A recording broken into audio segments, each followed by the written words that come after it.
ইন্নাল্লাহা ইয়া'মুরুকুম আন তু'আদ্দুল আমানাতি ইলা আহলিহা। অপর এক আয়াতের মধ্যে আল্লাহ রাব্বুল আলামিন বলেন, ইন্না আরাদনাল আমানাতা আলাস সামাওয়াতি ওয়াল আরদি ওয়াল জিবাল فأبين أن يحملنها وأشفقن منها وحملها الإنسان إنه كان ظلوما جهولا। দুইটি আয়াত আমানত সম্পর্কে এখানে তেলাওয়াত করা হয়েছে। প্রথম আয়াতটির শানে নুজুল সম্পর্কে মুফাসসিরিনে কেরাম বলেন, মক্কার মধ্যে বিভিন্ন প্রকার রেওয়াজ প্রচলন ছিল। কুরাইশদের মধ্যে বিভিন্ন প্রকার রেওয়াজের প্রচলন ছিল। গোত্রের মধ্যে যারা সম্ভ্রান্ত পরিবারের লোক ছিল, সম্ভ্রান্ত লোক ছিল, তৎকালীন সময়ে আরবের লোকেরা, এই সকল সম্ভ্রান্ত লোকেরা মক্কার মধ্যে বিভিন্ন ধরনের কাজ কারবারে তারা অংশগ্রহণ করত। যেমন তৎকালীন সময়ে যারা হজ করতে যেত, হজ করার পানি পান করানোর দায়িত্ব ছিল কুরাইশ বংশের উপরে, হাশিমি বংশের উপরে, কুরাইশ বংশের উপরে পানি পান করানোর দায়িত্ব ছিল। আবার কিছু কিছু সম্ভ্রান্ত ব্যক্তিদের দায়িত্ব ছিল মানুষদেরকে সুন্দর আপ্যায়নের ব্যবস্থা করা, সুন্দর আপ্যায়নের ব্যবস্থা করা। আবার বাইতুল্লাহর তালার চাবি ছিল উসমান ইবনে তালহার নিকটে, তার কাজ ছিল বাইতুল্লাহকে রক্ষণাবেক্ষণ করা। উসমান ইবনে তালহার কাছে বাইতুল্লাহর চাবি ছিল। আল্লাহর রাসূল সাল্লাল্লাহু আলাইহি ওয়াসাল্লাম যখন মক্কা থেকে মদিনায় হিজরত করবেন, এমন সময় বাইতুল্লাহ গিয়ে উসমান ইবনে তালহার কাছে বাইতুল্লাহর চাবি চাইল, কিন্তু উসমান ইবনে তালহা বাইতুল্লাহর চাবি দেয় নাই। চাবি তো দেয়ই নাই, বরং আরো বিশ্বনবীকে কটূক্তি করলো, ভর্ৎসনা করলো।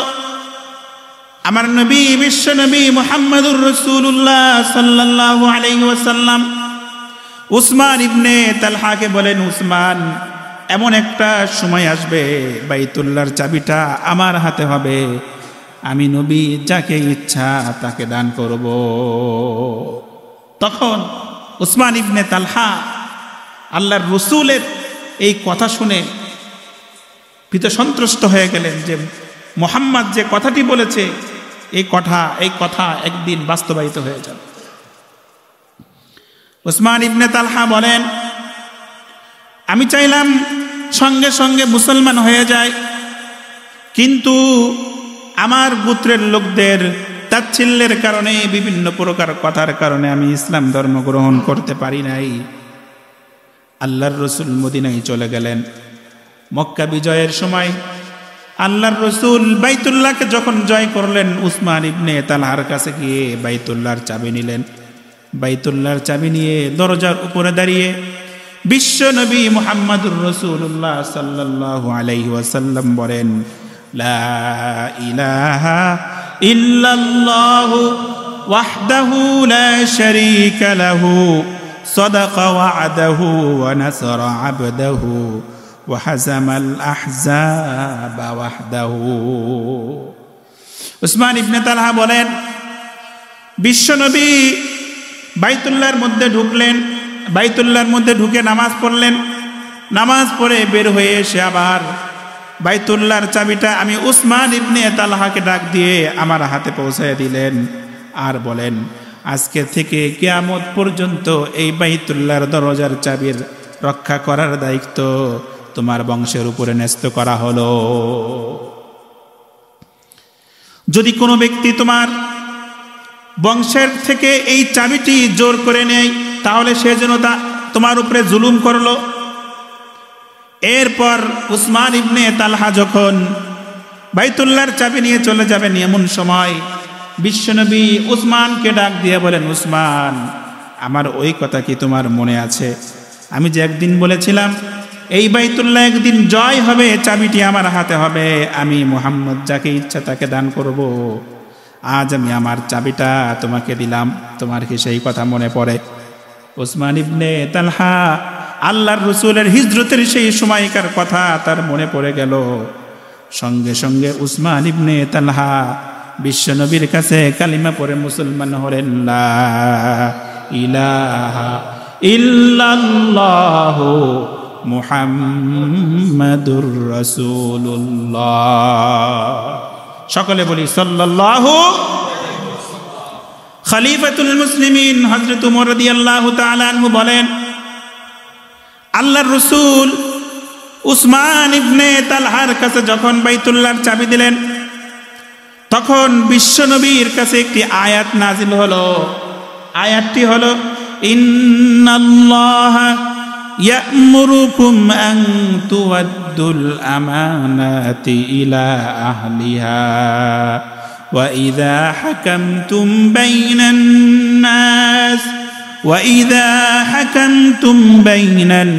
নাস আন তাহকুমু বিল আদল ইন্নাল্লাহা নি'ম্মা ইয়া'iযুকুম বি ইন্নাল্লাহা কানা সামিআন বাসীরা। বিশ্বনবী এই আয়াত তেলাওয়াত করতেছেন। হযরত ইবনে আব্বাস রাদিয়াল্লাহু তাআলা আনহু বলেন যে আলোচ্য আয়াতটি নাজিল হয়েছে শাসকদের সম্পর্কে, অর্থাৎ যাদের উপরে শাসন কার্য ক্ষমতা দান করা হয়েছে তারা যেন এই আমানতের হেফাজত করে। যে এই আয়াতটি আল্লাহ পাক নাজিল করেন যাদেরকে শাসন কার্য ক্ষমতা দান করা হয়েছে, যারা সমাজ পরিচালনা করে, যারা রাষ্ট্র পরিচালনা করে, তাদেরকে আল্লাহ রাব্বুল আলামিন তাদের সম্পর্কে এই আয়াতটি নাজিল করেন। আয়াত নাজিল করে বোঝানো হয়েছে, ওহে অমুক বান্দা, তোমার উপরে আমার এই রাষ্ট্র পরিচালনার দায়িত্ব দেওয়া হলো, খবরদার খবরদার এই রাষ্ট্র পরিচালনা করতে গিয়ে যেন তোমার দ্বারা আমার বান্দাদের আমানত যেন খেয়ানত না হয়। বিধান কার? জোরে বলেন, বিধান কার? আল্লাহ। আয়াতের মধ্যে দুইটা কথা আলোচনা করা হয়েছে, ভালো করে বুঝবেন। ইন্নাল্লাহা ইয়া'মুরুকুম, আল্লাহ তোমাদেরকে আদেশ করেছেন। তাহলে আদেশ করার মালিক কে বলেন? বিশ্ব ভুবনে আল্লাহ ছাড়া আর কোনো মালিক আছে কিনা বলেন? সমস্ত কিছুর কর্তৃত্ব কার হাতে? আল্লাহ পাকের হাতে। আল্লাহ পাক বলেন, ইন্নাল্লাহা ইয়া'মুরুকুম, আল্লাহ পাক তোমাদেরকে আদেশ করেছেন। কি আদেশ? যে আমি যে বিধান তোমাদের উপরে অর্পণ করলাম, খবরদার এই বিধানের এদিক সেদিক যেন না হয়। বিধান কি? আল কোরআন। বিধান কি? জোরে বলেন, বিধান কি? তাহলে সংবিধান হলো আল কোরআন। আল্লাহ পাক বলেন, এই সংবিধান আমি তোমাদেরকে দিলাম। নিয়ম কানুন, আইনের ধারা, প্রয়োগ সব কিছু এর মধ্যে লেখা আছে। আছে কি নাই? জোরে বলেন, আছে কি নাই? আল্লাহ পাক বলেন, আমি যেটা বলে দিছি সেটাই বাস্তবায়ন করবা, আমি যেটা বলে দিছি সেটাই করবা। এর ভিতরে মানুষের কোনো আইন, মানুষের কোনো বানানো আইন এটা গ্রহণযোগ্য হবে না। আজ কোরআনের আইন নাই, কোরআনের শাসন নাই, মানুষের তৈরি করা আইন, মানুষের তৈরি করা আইন দিয়ে দেশ চালা, সব কিছু চলছে। যার কারণে দেশে মানুষের আমানতের খেয়ানত হয় কি হয় না? জোরে বলেন, আমানতের খেয়ানত হয় কি হয় না? সরকার পক্ষ থেকে বাজেট হয়, অমুক এলাকায় এত কোটি টাকা বাজেট, 100 কোটি টাকা বাজেট। পাবলিক পর্যন্ত আসার আগের আগেই দেখবেন যে 50-60 কোটি টাকা গায়েব, শেষ। কোথায় গেল? সরকার বাজেট করছে কার জন্য বলেন? পাবলিকের জন্য, জনগণের জন্য। তাহলে এই টাকাটার হকদার কারা? জোরে বলেন, কারা?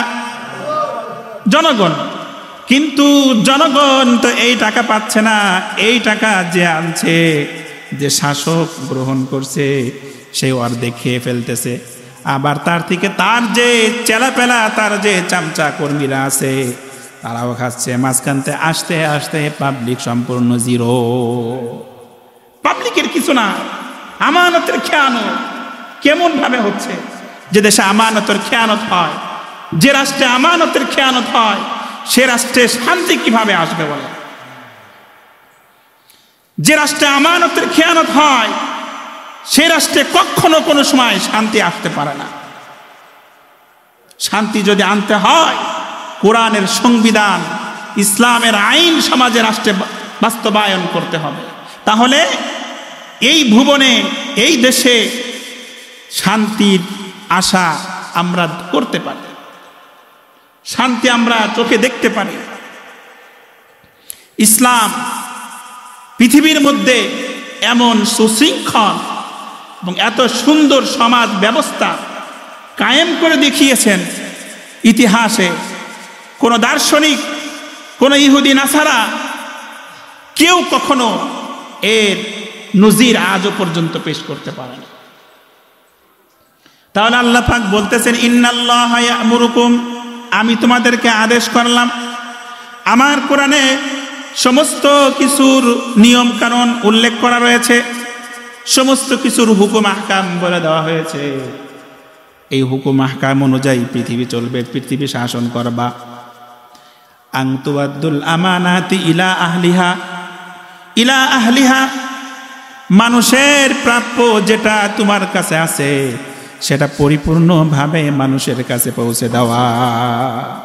এটাকে নিজের গ্রাস করে নেওয়ার মতন পাওয়ার আল্লাহ পাক তোমাকে দেয় নাই। সরকারের পক্ষ থেকে বাজেট হয়েছে, তোমাকে দেওয়া হলো, তুমি অর্ধেক গ্রাস করে ফেললা। এটা হালাল না হারাম বলেন? জোরে বলেন, হালাল না হারাম? আবার যদি এই টাকা আপনি গরিব মিসকিনদেরকে দান করে দেন তাহলে কি এটা কি হালাল না হারাম বলেন? এটাও হারাম। টাকা তো এখানে সবার, আপনি একা কি জোরে কিভাবে একজনকে সব দিয়ে দেন? নিজে গ্রাস করা যেরকম হারাম, নিজের ইচ্ছা মতো গরিবদেরকে দিয়ে দেওয়াও এরকম হারাম, নিষেধ। কেন? টাকা তো শুধু তার না। এখানে এই সমাজের মধ্যে 100 লোক বাস করে, এখানে 1000 টাকার হক 100 লোকের রয়েছে, ঠিক কিনা বলে? 100 লোকের 1000 টাকার হক রয়েছে। তাহলে বোঝা গেল 100 লোকের যদি 1000 টাকার হক থাকে তাহলে আপনিও কিছু প্রাপ্য কিনা বলেন? এই আপনার প্রাপ্যটা আপনার নিকটে পৌঁছাইয়া দেওয়া, এটাই হলো পরিপূর্ণ আমানতের রক্ষা। আর আপনার টাকাটা যদি আপনার কাছে পৌঁছাইয়া না দেয় তাহলেই হলো এটা আমানতের খেয়ানত করা। এই আমানতের খেয়ানত বর্তমানে চলছে কি চলছে না বলেন? এই আমানতের খেয়ানত কারা করে? পাবলিক। পাবলিক করে। কারা করে জোরে বলেন? ভয় পাচ্ছেন? আমি মাইকে বলি, ইউটিউবে বলি, কে করে? সরকার পক্ষের লোকেরা করে, সরকারে করছে। যেই দেশের মানুষ না খেয়ে থাকে, যে দেশের মানুষ অভাবে অনটনে খেতে পারছে না, পড়তে পারছে না, রাস্তায় দরিদ্র অসহায় বাচ্চারা শীতের কনকনে শীতের মধ্যে বিবস্ত্র অবস্থায় শীতের কাপড় বিহীন শুয়ে আছে। এখানে যদি আমানতের পরিপূর্ণ রক্ষা করা যেত তাহলে এই দেশের মানুষ কেউ গরিব থাকতো না, এদেশের মানুষ অভাবে দিন কাটতো না, এদেশের মানুষের কষ্ট হতো না। আজ মানুষ মন চাইলেই পেঁয়াজের দাম বাড়ায়া দেয়, কথা ঠিক না বেঠিক? মন চাইছে তেলের দাম বাড়ায়া দিচ্ছে, মন চাইছে আলুর দাম এখন বাড়তি না কম বলেন? প্রত্যেকটা জিনিসের দাম বাড়তি, সিন্ডিকেট চলছে। মন চাচ্ছে সিন্ডিকেট করে প্রত্যেকটা জিনিসের দাম বাড়িয়ে দিচ্ছে। ক্ষতি হচ্ছে কার? জনগণের। এক পক্ষ এটাকে শোষণ করছে, জনগণের হক নষ্ট করছে, জনগণের টাকা আত্মসাৎ করছে। এটা কি আমানত রক্ষা করা বলে না খেয়ানত করা বলে? বলে এর দায়ভার কারা? সরকারের। এর দায়ভার কে? সরকার। সরকারকে এর প্রতিহত করতে হবে এবং সুস্থ সমাজ ব্যবস্থা, দ্রব্যমূল্যর ঊর্ধ্বগতি থেকে নিম্নগতিতে আনা এবং সাধারণ পাবলিক, সাধারণ জনগণ যেন এটাকে সুন্দরভাবে অল্প টাকায় যেন করে করে খেতে পারে, নিজের পরিবার পরিজন নিয়ে চলতে পারে, এই সুন্দর ব্যবস্থা করে দেওয়ার দায়িত্ব কার? কিন্তু কোনো কিছু কি হচ্ছে? আবার সামনে আসতেছে নির্বাচন। যাই হোক না কেন, যেভাবে হোক না কেন, সরকারকে নাড়ানোর ক্ষমতা কি আমাদের আছে? আপনাদের আছে? নাই।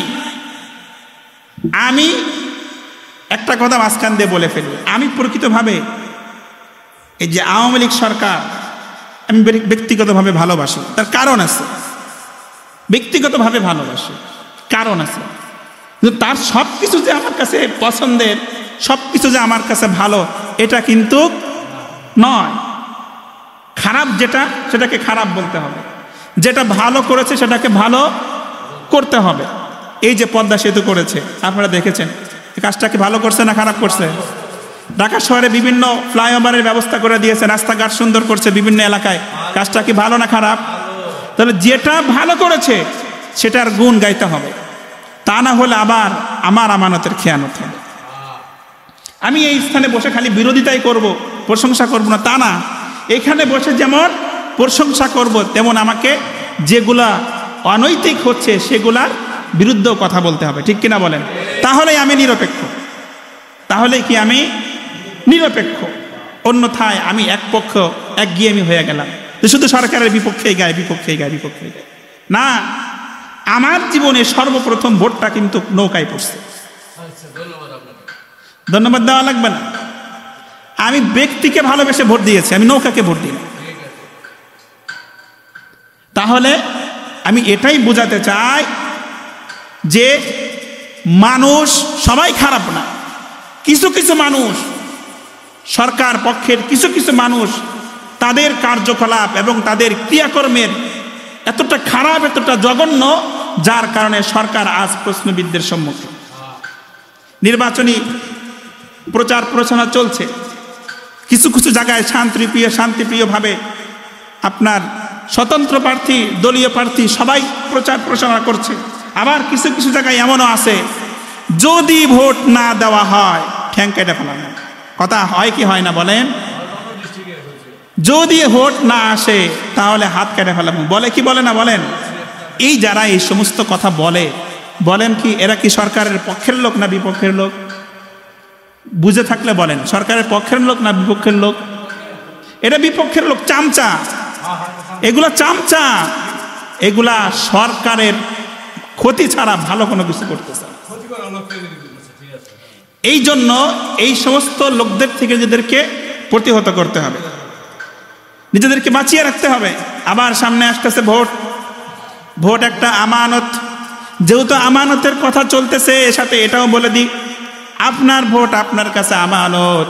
আপনি যাবেন স্বইচ্ছায় ভোট কেন্দ্রে যাবেন, ভোট দিবেন, সুন্দরভাবে ভোট দিবেন, যাকে ইচ্ছা আপনি তাকে ভোট দিবেন। সরকারে এই অধিকার আপনার দিছে কি দেয় নাই বলেন? দিয়েছে, সরকারের অধিকার দিয়েছে, আপনার যাকে খুশি আপনি তাকে ভোট দেন। এখন যদি গন্তব্যে গিয়ে দেখেন আপনার ভোট হয়ে গেছে, তাহলে আপনার আমানতের খেয়ানত হলো কি হলো না বলেন?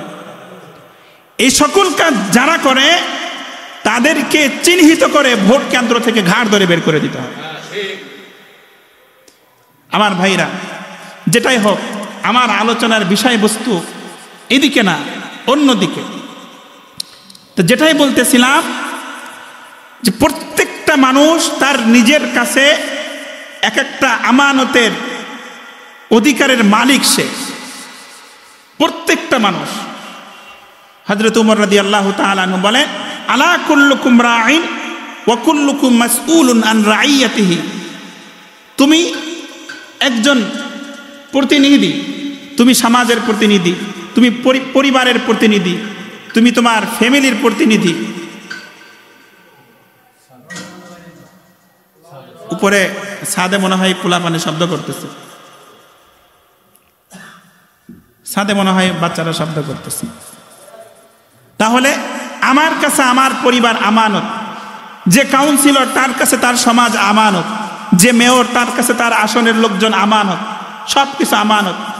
যে এমপি তার কাছে তার আসনের লোকজন আমানত, সরকারের কাছে তার সমস্ত দেশের লোকজন তার কাছে আমানত। এর একটা জিনিসের খেয়ানত হবে, জবাব দিতে হবে কার কাছে বলেন? জোরে বলেন, কার কাছে দিতে হবে? আপনি ক্ষমতার দাপটে, আপনার ক্ষমতার দাপটে আপনি ক্ষমতার ব্যবহার করতে পারেন, কিন্তু এই ক্ষমতা চিরস্থায়ী থাকবে না। এই জন্য আল্লাহ রাব্বুল আলামিন বলেন, ইন্নাল্লাহা ইয়া'মুরুকুম আন তুআদ্দুল আমানাতি ইলা আহলিহা।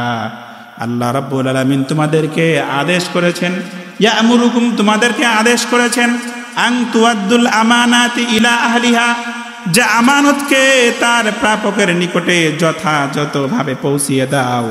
ওয়া ইযা হাকামতুম বাইনান নাস, আর যখন তোমরা মানুষের মাঝে কোনো বিষয়ের ফাইসালা করো তখন সেটা ন্যায় বিচার ভাবে ফাইসালা করবা, এটাও আমানত। আজ এই মসজিদের দায়িত্ব আমার কাছে, আমার যেটা মনে চাই যদি সেটাই আমি করি, মুসল্লিদেরকে যদি আমি সেটাই বুঝাই, নিজের স্বার্থ হাসিল করি, তাহলে এটা আমার আমানতের খেয়ানত হবে।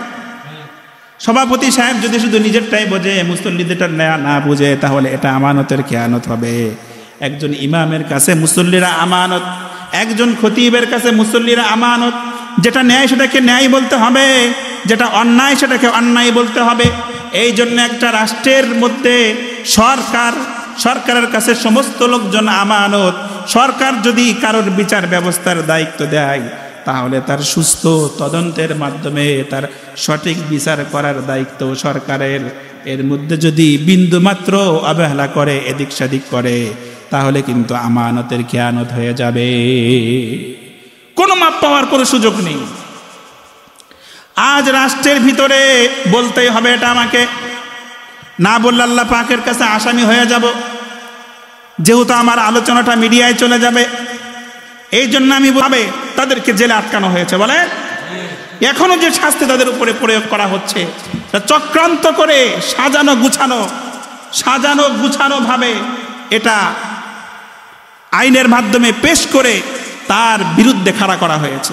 অথচ তার এই দোষগুলা তার করার না, তার দ্বারা এই দোষগুলা হয়নি। লোক দিয়ে বিভিন্নভাবে সেটআপ করে তার বিরুদ্ধে দোষ সাবমিট করে তাকে দোষারোপ সাব্যস্ত করে তাকে জেলের মধ্যে রাখা হয়েছে। বলেন তো, এটা কি আমানতের সঠিক ব্যবহার হলো? আপনি ক্ষমতার মালিক, আল্লাহ পাক আপনাকে দায়িত্ব দিয়েছেন, পাওয়ার দিয়েছেন, এর মানে এটা নয় যে আপনি যা ইচ্ছা তাই করবেন। এই পাওয়ার আল্লাহ পাক আপনাকে দেয় নাই। আল্লাহ পাক কি পাওয়ার দিয়েছেন? وَإِذَا حَكَمْتُمْ بَيْنَ النَّاسِ أَن تَعْدِلُوا أَن تَحْكُمُوا بِالْعَدْلِ, যখন তুমি কারোর বিচার করবা, যখন তুমি কারোর ন্যায় অন্যায় কাজের ফাইসালা করবা, আমি আল্লাহ বললাম তুমি ন্যায়সঙ্গত ফাইসালা করবা। ইন্নাল্লাহা নি'ম্মা ইয়াইযুকুম বি, নিশ্চয় আল্লাহ তাআলার ওয়াজ, আল্লাহ তাআলার কথা, আল্লাহ তাআলার উপদেশ কত চমৎকার, তাই না? কত সুন্দর কথা। পাওয়ার আমি তোমাকে দিলাম, সব কিছু তোমাকে দিলাম, ন্যায় বিচারটা করো, সুন্দরভাবে করো, ইনসাফের সাথে করো। যদি তুমি ন্যায় বিচার শাসক হতে পারো, ইনসাফওয়ালা শাসক যদি তুমি হতে পারো, কাল কিয়ামতের কঠিন ময়দানে যেদিন মানুষগুলো পানি পানি বলে চিৎকার করবে, আল্লাহ রাব্বুল আলামিন তারা আরশের নিচে তোমার ছায়ার ব্যবস্থা করে দিবে। এ হলো ইনসাফওয়ালা শাসক। যেমন ইনসাফওয়ালা শাসক ছিলেন হযরত উমর রাদিয়াল্লাহু তাআলা আনহু, কেমন ইনসাফওয়ালা শাসক ছিলেন আমি আপনাদেরকে একটা ঘটনা শোনাই। খলিফাতুল মুসলিমিন হযরত উমর রাদিয়াল্লাহু তাআলা আনহু একবার মিশরের গভর্নর ওমর ইবনুল আসকে সম্বোধন করে বলেন, ওহে ওমর ইবনুল আস, তুমি আমার কাছে আসো। দাওয়াত দিলেন। দাওয়াতের মধ্যে মেজবানের মধ্যে শরীক হলেন ওমর ইবনুল আস, খলিফাতুল মুসলিমিন হযরতে উমরের সঙ্গে বসা মেহমানদারিতে হযরতে উমর কিছু শুকনা রুটি এবং জয়তুনের তেল দিলেন। ওমর ইবনুল আস জয়তুনের তেল দিলেন, দেখতেছেন তেল আসছে আর রুটি আসছে, শুকনা, কোনো গোশত মাংস এখনো আসে নাই। এদিকে উমর রাদিয়াল্লাহু তাআলা আনহু খাইতেছেন, খাইতে খাইতে অর্ধেক খাওয়া শেষ। ওমর ইবনুল আস বলতেছেন, খলিফাতুল মুসলিমিন, আমি দেখতেছি আপনি খাইতে খাইতে অর্ধেক শেষ করে ফেলছেন, এখনো তো আমি খাবার স্টার্টই করি নাই। গোশ মাংস কি আসবে না হুজুর? গোশত কি আসবে না? এবার হযরত উমর ডাক দিয়ে বলতেছেন, মিশরের গভর্নর, আমি তোমার মুখ থেকে এই কথা বের করার জন্য আমি এই ওয়াবেলা এই খাবারটা খেলাম। আমি শুনেছি তুমি মিশরের গভর্নরের দায়িত্ব দেওয়ার পরে তুমি 3 বেলা সুন্দরভাবে গোশত দিয়ে রুটি দিয়ে তুমি আহার করো। আমি শুনেছি তুমি আহার করো। তুমি কিভাবে গোশত দিয়ে 3 বেলা খাও? তোমার মিশরের মধ্যে যত মানুষ আছে সবাই কি গোশত আহার করতে পারে? সবাই কি সুন্দরভাবে 3 বেলা খাইতে পারে? আমি ওমর মদিনার মধ্যে আমার যে প্রজারা রয়েছে তারা তো এখনো পর্যন্ত 3 বেলা গোশত দিয়ে খাইতে পারে না। আমি নিয়ত করেছি আমার শাসন ক্ষমতার মধ্যে সমস্ত মানুষ যেদিন 3 বেলা গোশত দিয়ে রুটি খাবে, আমি ওমরও সেই দিন গোশত দিয়ে রুটি খাওয়া শুরু করব। এটা কেমন ইনসাফ বলেন? ওমর রাদিয়াল্লাহু তাআলা আনহু কি চাইলে পারতেন না অর্ধ জাহানের বাদশা প্রতিদিন 3 বেলা গোশত দিয়ে খাইতে? জোরে বলেন, পারতেন কি পারতেন না? প্রত্যেক দিন 3 বেলা তিনি আরাম আয়েশে থাকবেন, রাজকীয় হালাতে থাকবেন, এমনটা তার জন্য কোনো বিষয় ছিল না। হযরতে ওমর 1 বিঘা 2 বিঘা নয়, 100,000 200,000 মাইল নয়, তিনি অর্ধ জাহানের বাদশা ছিলেন, অর্ধ জাহানের খলিফা ছিলেন। তার 1 আঙ্গুলের ইশারায় অর্ধ জাহান চলতো। জোরে বলেন সুবহানাল্লাহ। 1 আঙ্গুলের ইশারায় যে ব্যক্তি অর্ধ জাহান চালিয়েছে তার শাসন ব্যবস্থা কেমন ছিল? হযরতে ওমর রাতের গভীরে হেঁটে হেঁটে প্রজাদের খবর নিতেন। কে খাচ্ছে, কে দুর্নীতি করছে, কে অনাহারে আছে, কে বিপদে আছে, গিয়ে গিয়ে খবর নিতেন। আপনারা সকলেই জানেন, এক রাতে হযরতে ওমর রওনা দিয়েছেন। প্রতিমধ্যে দেখে একটা তাঁবুর মধ্যে কান্নার আওয়াজ। খলিফাতুল মুসলিমিন দেখতেছেন একটা মহিলা পাতিলের মধ্যে কি জানি নাড়াচাড়া করছে, আর তার পাশে 2-3 জন বাচ্চা কান্না করতেছে। দীর্ঘক্ষণ এইভাবে যাওয়ার পরে বাচ্চারা কাঁদতে কাঁদতে ঘুমাইয়া গেল। আমিরুল মুমিনিন মহিলার কাছে গেল, গিয়ে বলল, ওহে মা, এই যে বাচ্চারা কাঁদতে কাঁদতে ঘুমাইয়া গেল, তাদেরকে তুমি খাবার দিলা না, তাহলে তুমি এত সময় ভরে কি পাক করছো বলো? মহিলা বলতেছে, আমি এত সময় ভরে চুলার মধ্যে গরম পানি দিছি এবং কিছু খোয়া ইট পাথর দিয়ে নাড়াচাড়া করতেছি। হযরত উমরের মধ্যে কৌতূহল আরো বেড়ে গেল, কি ব্যাপার? খাবারের বাহানা করে বাচ্চাদেরকে শোয়াইলো, এত বড় মিথ্যার আশ্রয় তুমি কেন নিলা? মহিলা বলতেছে, আমি আজকে 3 দিন যাবত এই উপত্যকায় তাঁবু গেড়ে আমি আছি, আজকে 3 দিন যাবত আমার সন্তানরা কোনো কিছু খাই না। এই মদিনার বাদশাহ ওমরের সঙ্গে আমার বোঝাপড়া আছে, মদিনার বাদশাহ ওমরের সঙ্গে আমার বোঝাপড়া আছে। হযরত ওমর রাদিয়াল্লাহু তাআলা আনহু এই কথা যখন শুনলেন, এই কথা শোনার সঙ্গে সঙ্গে হযরত ওমরের যেন পাও 2টা থরথর করে কাঁপতেছে। খলিফাতুল মুসলিমিন হযরত ওমর রাদিয়াল্লাহু তাআলা আনহু তিনি মদিনায় চলে গেলেন। মদিনায় গিয়ে তার সেবক তিনি আসলামকে ডাক দিয়ে বলেন, আসলাম রে, বাইতুল মালের গোডাউন খোল, কিছু আটা ভর, তরকারি ভর, কিছু তরকারি দে, আমার কাঁধে বস্তারা তুলে দে, আমি তাড়াতাড়ি যাব। আসলাম বলতেছে, আমিরুল মুমিনিন আপনি কেন যাবেন? আমি তো আছি, আমি নিয়ে যাই। এবার হযরত উমর ডাক দিয়ে বলতেছেন, আসলাম রে, কিয়ামতের কঠিন ময়দান যেদিন শুরু হবে সেদিন কি আমার গুনার বোঝা তুমি বহন করবে? এই খাবার তুমি আমার পিঠে চড়িয়ে দাও, আমাকে এক্ষুনি যেতে হবে। হযরত উমর খাবার নিয়ে মহিলার তাঁবুর ভিতরে চলে গেলেন। মহিলার সঙ্গে হযরত উমর আটার খামিরা বানালেন, রুটি বানালেন, তরকারি রান্না করলেন। মহিলাকে হযরত উমর খাওয়াইয়া দেয়, বাচ্চাদেরকে খাওয়াইয়া দেয়। আর বলতেছে, মহিলা বলতেছে, ওহে আগন্তুক, ওহে যুবক, এই মদিনার শাসক যদি হযরত উমর না হয়ে যদি তুমি হতা তাহলে কত ভালো হতো। ওমর বলেন, মা, আগামীকাল তুমি খলিফার দরবারে যাবা, সেখানে তুমি আমাকেও পাবা। মহিলা পরের দিন সকালবেলা খলিফার দরবারে চলে গেল। গিয়ে দেখলো খলিফাতুল মুসলিমিন আমিরুল মুমিনিন ওমর বসা।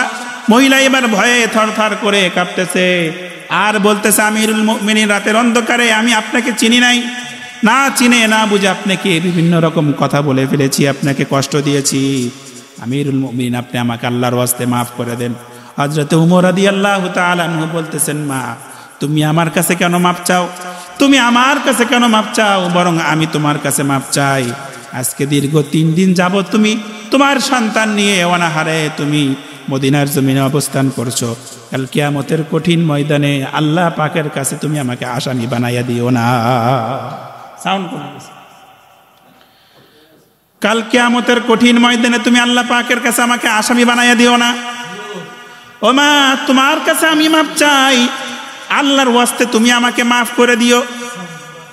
এই হলো হযরত উমর, যার শাসনামলে তিনি ঘুরে ঘুরে দেখতেন কার ঘরের মধ্যে খাবার আছে, কার ঘরে খাবার নাই, কে সুখে আছে, কে দুঃখে আছে, সব কিছুর খোঁজ খবর হযরত উমর নিতেন। তিনি কেমন শাসক, তিনি কেমন শাসক ছিলেন। ইসলাম এমন শাসককে কায়েম করে গেছেন, ইসলাম এমন শাসককে কায়েম করে গেছেন। পৃথিবীর ইতিহাস, মানুষের শাসিত আইন আজ পর্যন্ত এমন শাসন ব্যবস্থা কায়েম করতে সম্ভব নয়। একমাত্র কোরআনী শাসন ব্যবস্থা যেদিন এই আল্লাহর জমিনে বাস্তবায়ন হবে, সেদিন সমস্ত অভাবী, সমস্ত দুঃখী, সমস্ত নিঃস্ব লোকদের খাবারের ব্যবস্থা হয়ে যাবে। ঠিক কিনা বলে? আজ ইসলামী সমাজ ব্যবস্থা নেই, ইসলামী শাসন ব্যবস্থা নেই। কিসের আল্লাহকে ভয় করবে? এরা তো যদি পারে নিজেদের পকেট ভারী করে, ছিল 1 কোটি টাকার মালিক, 5 বছর পরে হয়ে যায় 100 কোটি টাকার মালিক। এরকম হয় কি হয় না বলেন? এই আমি কি মিথ্যা কথা বলছি নাকি?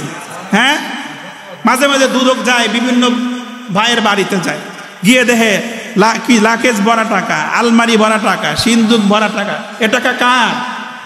জোরে বলেন, এ টাকা কার? জনগণের টাকা আত্মসাৎ করে, জনগণের টাকা আত্মসাৎ করে নিজের আলমারি ভরো, লাকেজে ভরো। মনে রেখো, কিয়ামতের কঠিন ময়দানে এর প্রত্যেকটা পাই পাই হিসাব তোমাকে জনগণের কাছে দিতে হবে। এই জন্য সামনের নির্বাচন আমরা এমন নেতাকে চুজ করব যে সমাজের জন্য কাজ করবে, যে জনগণের জন্য কাজ করবে, যে দুঃখী মানুষের জন্য কাজ করবে, যে অভাবী মানুষের জন্য কাজ করবে। আমরা সবাই এমন একজন মানুষকে নির্বাচন করে আমাদের প্রতিনিধি বানাবো। ঠিক কিনা বলেন? নাকি যাকে মনে চায় তাকে ভোট দিবেন? চিন্তা ভাবনা করে দিবেন, মনে থাকবে তো ইনশাআল্লাহ। আমি কি বেশি বললাম নাকি সুন্দর কথা বললাম? জোরে বলেন, হ্যাঁ কথা বলেন, জোরে বলেন। সুন্দর কথা বলেছি না খারাপ কথা? সুন্দর একটা মানুষ নির্বাচন করবেন আপনারা, আমি সবার পক্ষে। ঠিক আছে তো ইনশাআল্লাহ? আল্লাহ পাক আমাদের সকলকে সহি বুঝ দান করুন। সকলে বলেন আমিন। এরপর আল্লাহ রাব্বুল আলামিন কোরআন কারীমের মধ্যে বলেন যে এই আমানতকে তোমাদের রক্ষা করতে হবে। আমানত যদি রক্ষা করতে না পারো তাহলে মহা বিপদ তোমাদের জন্য অপেক্ষা করছে। একবার আল্লাহর রাসূল সাল্লাল্লাহু আলাইহি ওয়াসাল্লাম সাহাবায়ে কেরামের মাঝে এরকম ভাবে বয়ান করতেছেন। একজন আরবী এসে আল্লাহর রাসূলকে প্রশ্ন করলেন, মাতা তাকুমুস সাআ ইয়া রাসূলুল্লাহ, কখন কিয়ামত হবে? আল্লাহর রাসূল সাল্লাল্লাহু আলাইহি ওয়াসাল্লাম বলেন, ইজা যুইয়াতিল আমানাতু ফান্তাজিরিস সাআ, যখন দেখবে আমানতের খেয়ানত হচ্ছে তখন তোমরা কিয়ামতের জন্য অপেক্ষা করো। যখন দেখবা আমানতের খেয়ানত হচ্ছে তখন মনে করবা কিয়ামত অতি সন্নিকটে। সাহাবী আবার প্রশ্ন করলো, লোকটি আবার জিজ্ঞাসা করলো, কিভাবে বুঝবা আমানতের খেয়ানত হচ্ছে?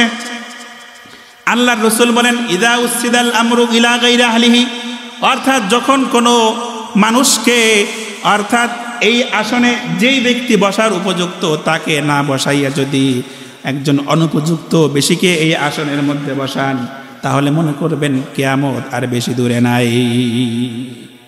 এই আসনে বসার উপযুক্ত যে, তাকে আসনে বসাইলেন না, একজন অনুপযুক্ত, যার এই চেয়ারে বসার কোনো দক্ষতা নেই, কোনো যোগ্যতা নেই, যার সমাজ চালানোর কোনো দক্ষতা নেই, কোনো যোগ্যতা নেই, এমন একজন ব্যক্তিকে এই চেয়ারের দায়িত্ব বানাইয়া দিলেন, সব শেষ।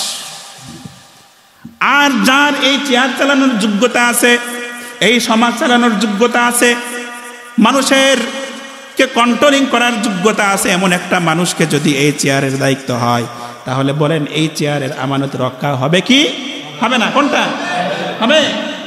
মানুষের জ্ঞান, যে মানুষটা জ্ঞানী, যে মানুষটা শিক্ষিত, আমি যতটুকু বুঝি আমার অল্প জ্ঞানে, যে মানুষটা শিক্ষিত সে কিন্তু কোনো কিছু করতে হিসাব করে করে। মানুষের কোনো বিচার, কোনো ফাইসালা, কোনো কাজ করতে গেলে সে অবশ্যই 10 বার চিন্তা করে। কিন্তু একজন নির্বোধ মূর্খ, যার এ সম্পর্কে কোনো জ্ঞান নেই, তাকে যদি এই আসনে বসিয়ে দেওয়া হয়, তার মনে যা চায় সে তাই করবে। কথা ঠিক বললাম নাকি? এই জন্য বিশ্বনবী বলেন আমানতের রক্ষা করতে হবে। আর আল্লাহ রাব্বুল আলামিন আমানতের রক্ষা সম্পর্কে সুন্দর করে ওয়াজ করেছেন, ইন্না আরাদনাল আমানাতা আলাস সামাওয়াতি ওয়াল আরদা ওয়াস সামা ফাআবাইনা আন ইয়াহমিলনাহা ওয়া আশফাকনা মিনহা ওয়া হামালাহাল ইনসান। আল্লাহ পাক বলেন এই কোরআন আমার একটা আমানত। এই কোরআনকে আমি পাহাড়কে বললাম আমার আমানত নিবানি, জমিনকে বললাম নিবানি, গাছকে বললাম নিবানি, সমুদ্রকে বললাম নিবানি। কেউ বলল যে না আল্লাহ আমরা নেব না, কেউ বলল যে না আল্লাহ আমরা নেব না। আল্লাহ বলেন দেখো, এই আমানতটা যদি তোমরা নাও, তাহলে তোমরা যদি এই আমানতের রক্ষা করো, তোমাদের জন্য রয়েছে জান্নাত। আর আমানত যদি রক্ষা করতে না পারো, তাহলে তোমাদের জন্য রয়েছে জাহান্নাম। ইচ্ছা দিলাম, এবার তোমরা চিন্তা করে দেখো নিবা কি নিবা না। কথা কি বুঝতে পেরেছেন? গাছ বললো আমি নেব না, পাহাড় বললো আমি নেব না, আসমান বললো আমি নেব না, জমিন বললো আমি নেব না। আমার শাস্তিরও দরকার নাই, জান্নাতেরও দরকার নাই, যেমন আছি এমন থাকি, আল্লাহ এটাই আমার জন্য ভালো। কিন্তু সমস্ত প্রস্তাব শেষ হওয়ার পরে এবার আদম আলাইহিস সালামকে আল্লাহ পাক প্রস্তাব করলেন, আদম আমার একটা আমানত তোমাকে দিতে চাই, নিবা? আদম আলাইহিস সালামকে বললেন আমানতের রক্ষা করলে, হেফাজত করলে তোমার জন্য এই জান্নাত চিরস্থায়ীভাবে হয়ে যাবে। আর যদি এর রক্ষা না করো, অপব্যবহার করো, তাহলে কিন্তু জাহান্নাম। তাহলে কি? জাহান্নাম। আদম আলাইহিস সালাম যে পুরস্কার পাওয়ার একটা কথা, যে জান্নাত পাবো, চিরস্থায়ী থাকবো, আল্লাহ আমি এটা নেব, আল্লাহ আমি এটা নেব। এখন প্রশ্ন হতে পারে, যেখানে আল্লাহ পাকের বড় বড় সৃষ্টি আল্লাহ পাকের আমানত বহন করতে চাইলো না, সেখানে মানুষ দুর্বল হয়ে কেন নিল? আল্লাহ মুফাসসিরিনে কেরাম বলেন মানুষের মধ্যে চাহিদা রয়েছে, প্রত্যেকটা মানুষের মধ্যে চাহিদা রয়েছে, আছে কি নাই বলেন? যার একটা সাইকেল আছে সে চিন্তা করে আমি হুন্ডা কিনবো কবে, যার হুন্ডা আছে সে চিন্তা করে আমি 4 চাকার গাড়ি কিনবো কবে। চাহিদা আছে না নাই বলেন? চাহিদা আছে। এই জন্য আদম আলাইহিস সালামের চাহিদা ছিল যে আমি যদি এটাকে রক্ষণাবেক্ষণ করতে পারি জান্নাত পাবো। কি পাবো? জান্নাত পাবো। চাহিদা থাকার কারণে, পদোন্নতি লাভ করার কারণে, আল্লাহ পাকের নৈকট্য লাভ করার কারণে মানুষ এটাকে গ্রহণ করলো। কিন্তু ইন্নাহু কানা যালুমান জাহুলা, আল্লাহ বলতেছেন মানুষ বড় মূর্খ এবং বড় জালেম। কেন বলছেন? যে আমানত দিলাম, আমানত সে পালন করে না, এই জন্য সে জালেম। আমানত পালন না করলে, আমানতের খেয়ানত করলে, এটা তো সে জালেম। জালেমের কাতারে পড়ে না, সে জালেমের কাতারে পড়ে। কি দিয়েছেন? কোরআন। এই কোরআনের ভিতরে রয়েছে আমার আপনার চলাচলের যাবতীয় কানুন, নিয়ম কানুন সব কিছু এই কোরআনের মধ্যে রয়েছে, আছে কি নাই? এই কোরআনের সমস্ত বিধিবিধানকে আল্লাহ পাক যথাযথভাবে বান্দাকে পালন করতে বলেছেন। যদি তার বান্দারা কোরআনের সমস্ত হুকুম আহকাম, আল্লাহ পাকের সমস্ত হুকুম আহকাম, বিধিবিধানগুলো যথাযথভাবে পালন করে যেতে পারে, তাহলে তার জন্য জান্নাত রয়েছে। আমার পেটের উপরে নামাজ ফরজ, নামাজ 1 ওয়াক্ত পড়েন, 4 ওয়াক্ত পড়েন না, আমানতের খেয়ানত হলো কি হলো না? আল্লাহ পাকের বিধানের খেয়ানত হলো কি হলো না? এইভাবে যতটা বিষয় রয়েছে, প্রত্যেকটা বিষয় আপনার পারিবারিক জীবন থেকে, ব্যক্তি জীবন থেকে নিয়ে সামাজিক জীবন, রাষ্ট্রীয় জীবন, প্রত্যেকটা বিষয়ের সমাধান আল্লাহ পাক কোরআনে দিয়েছেন এবং বলেছেন এই প্রত্যেকটা বিষয়কে তুমি যথাযথভাবে আদায় করে চলো, তাহলে তোমার জন্য জান্নাত। জোরে বলেন, তাহলে তোমার জন্য কি? আর যদি না চলো তোমার জন্য জাহান্নাম। আমরা কোন দিকে যেতে চাই? জান্নাতে না জাহান্নামে? যদি জান্নাতে যেতে চাই তাহলে এখনো সময় আছে, কোরআনের পথে আমাদেরকে আসতে হবে। ঠিক কিনা বলেন? এখনো সময় আছে, কোরআনের পথে আসতে হবে, আল্লাহ পাকের পথে, আল্লাহ পাকের দরবারে আসতে হবে, আল্লাহর রসুলের তরিকা মাফিক নিজের জীবনকে পরিচালনা করতে হবে। আল্লাহ পাক আমাদের সকলকে বোঝার তৌফিক দান করুক।